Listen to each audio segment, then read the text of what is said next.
આજના સમયમાં મોટા ભાગના યુવાનો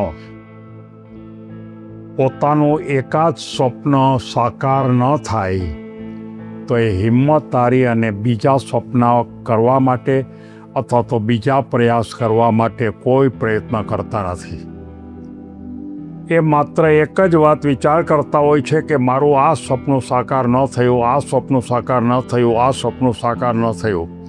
એટલે કે જેને એમ કહેવામાં આવે છે કે એનું એક બારણું બંધ થાય તો એને ખબર નથી કે અહીંયા હજી અનેક બારણાઓ ખુલ્લા છે, પણ એ બંધ બારણાની સામે બેઠો બેઠો જોઈ રાખે, પણ જે બારણા હજી ખુલ્લા છે એના તરફ નજર નાખતા નથી.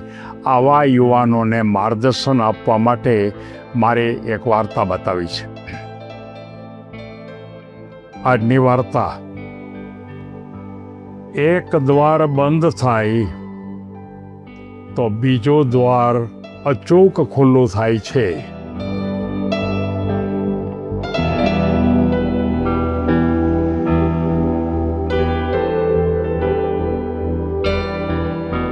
સમજો, આનો અર્થ એ થાય કે એક દ્વાર જો આપણે બંધ હોય તો આપણે બીજા અનેક દ્વાર ખુલ્લા જ હોય છે. બંધ થાય છે માટે ખરેખર બીજું ખુલે છે એમ કહેવાને બદલે અનેક ખુલેલા દરવાજા હોય છે.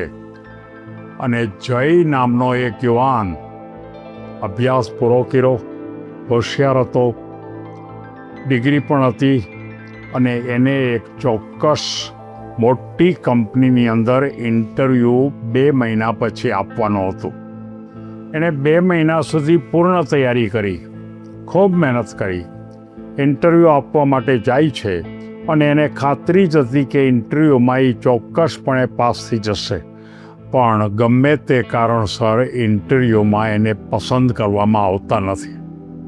જયના મનમાં પ્રશ્ન થયો કે મારા માર્ક સારા છે, મારી પાસે ડિગ્રી છે, મારી પાસે અનુભવ છે, અને સાથોસાથ હું બધી જ વસ્તુ જાણું છું, તો મને પસંદ કેમ કરવામાં ન આવ્યો? અને એ માત્ર એક જ વાત મનમાં રાખે કે મને પસંદ કરવામાં ન આવ્યો, મને પસંદ કરવામાં ન આવ્યો. ઘરે પણ એકલો બેઠો બેઠો વિચાર કરે. એના મમ્મી પપ્પા પણ કહે કે ભાઈ તું એમ કેમ વિચાર કરે છે, બીજા વિચાર તો કર. ત્યારે એમ કહે છે નહીં, મેં બધાય મેને કરી હતી, મેં ખૂબ વાંચ્યું હતું, પણ હકીકતમાં હું પસંદ ન થયો. ત્યારે એના મનમાં વાત ઉતરતી નહોતી. એના મમ્મી પપ્પા પણ થાકી ગયા.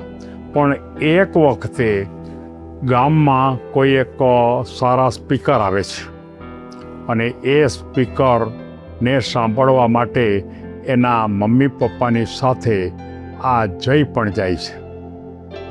અને એ સ્પીકર એક જ વાત કરે છે કે જિંદગીમાં કોઈ દિવસ એક દ્વાર બંધ થાય તો એ દ્વારની સામે જોઈને બેઠું ન રહેવું.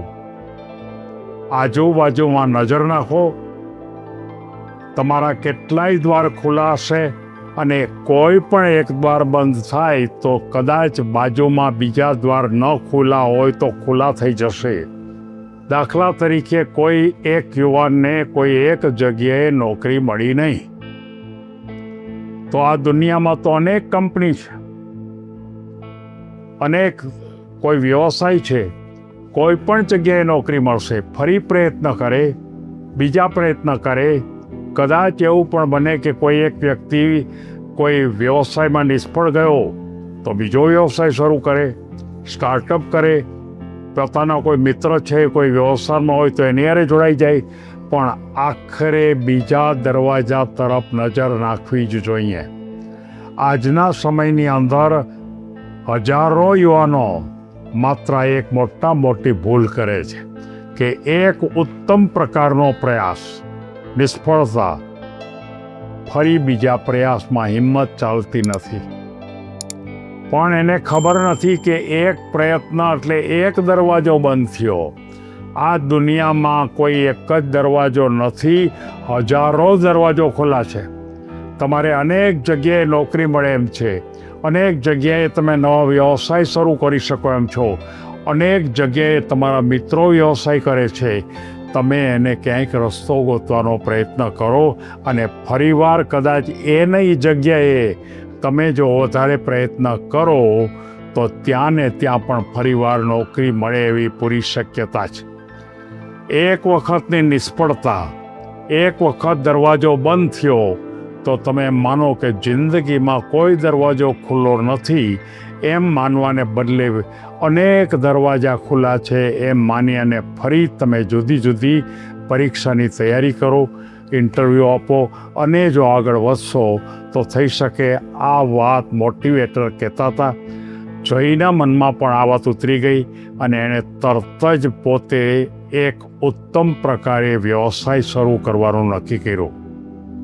હવે મારે નોકરી નથી કરવી અને એક ગવર્મેન્ટનું સ્ટાર્ટઅપ શરૂ કર્યું.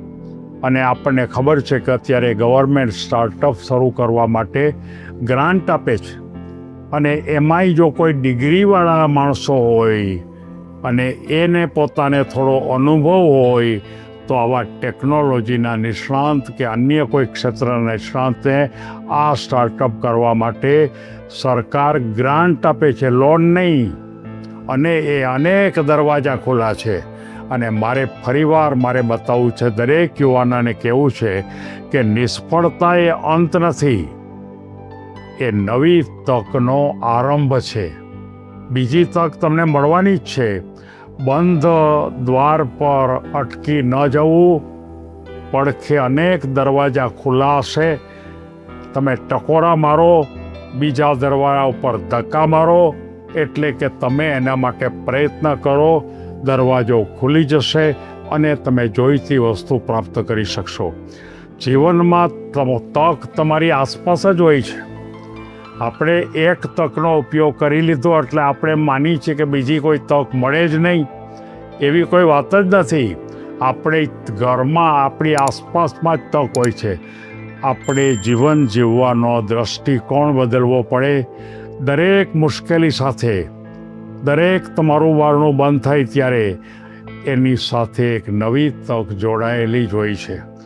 આગળ વધવું જ હોય તો એને માટેની સૌથી સાચી અને સરળ રીત, એક દરવાજો બંધ થાય તો બીજા અનેક દરવાજાને ખખડાવો. ભૂતકાળ છોડીને ભવિષ્યનો વિચાર કરો અને ખુલ્લા દ્વાર શોધનાર કરતાં કોઈ પણ બારણું છે એને ખખડાવશો, ધક્કો મારશો, કદાચ તમારે બળથી ધક્કો મારશો તો એ બારણું ખુલી જ જશે. અને ન ખુલે તો એની પડખેનું, એ ન ખુલે તો એની પડખેનું. પણ તમે 8-10 બારણા જો ખખડાવશો તો એક બારણું ખુલ્લું મળશે અને મળશે. માત્ર ને માત્ર હિંમત રાખી અને પોતાના કાર્યક્ષેત્રમાં આગળ વધો એવી લાગણી સાથે સૌ કોઈ પોતાના જીવનને ધન્ય બનાવો એવી શુભ લાગણી વ્યક્ત કરું છું. સૌને ધન્યવાદ.